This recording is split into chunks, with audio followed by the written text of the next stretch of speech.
First টাইমে যখন আমি ছিলাম তখন মেন্টালিটি ছিল আচ্ছা যদি না হয় সমস্যা নেই প্রাইভেটে করবো। পাবলিক জ্ঞান একটা ট্যাগ যদি জীবনের সাথে থাকতো তাহলে তুমি ভালো হতো।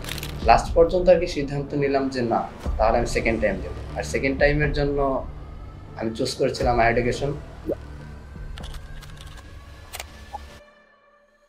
ফার্স্ট টাইমার হিসেবে অ্যাডমিশন শুরু করে যখন ফার্স্ট টাইম অ্যাডমিশন হয় না, তারপর সেকেন্ড টাইমের অ্যাডমিশন জার্নি, এটা অনেক বড় একটা জার্নি এবং বলতে গেলে এটা অনেক টাফ এবং নিজের সাথে নিজের যুদ্ধ বলতে গেলে সেকেন্ড টাইম জার্নিটাতে।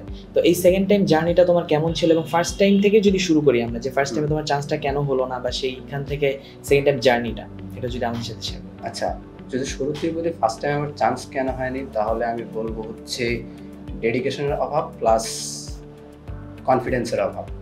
আর তার থেকে বড় কথা হচ্ছে হলে হলো, না হলে না হলো, এই একটা মেন্টালিটি।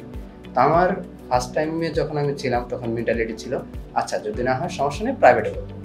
বাট যখন ওই মোমেন্টটা চলে আসলো তখন যেন নিজের কেমন মনে হলো যে না, পাবলিক জ্ঞান একটা ট্যাগ যদি জীবনের সাথে থাকতো তাহলে তুমি ভালো হতো।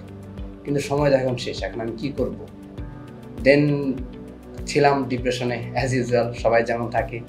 লাস্ট পর্যন্ত আর কি সিদ্ধান্ত নিলাম যে না, তাহলে আমি সেকেন্ড টাইম দেবো। আর সেকেন্ড টাইমের জন্য আমি চুজ করেছিলাম হায়ার এডুকেশন। আর যদি বলো সেকেন্ড টাইমের জন্য হায়ার এডুকেশন কেন, তাহলে আমার চয়েস লিস্টটা সবার সাথে নাও মিলতে পারে। অনেকে হয়তো ইংলিশ বা জিকে দেখে, বাট আমি বাংলা প্রথম পত্র স্বর্ণ ভাইয়ের ক্লাস দেখে আমি মেইনলি সেকেন্ড টাইমে এনরোল করছি।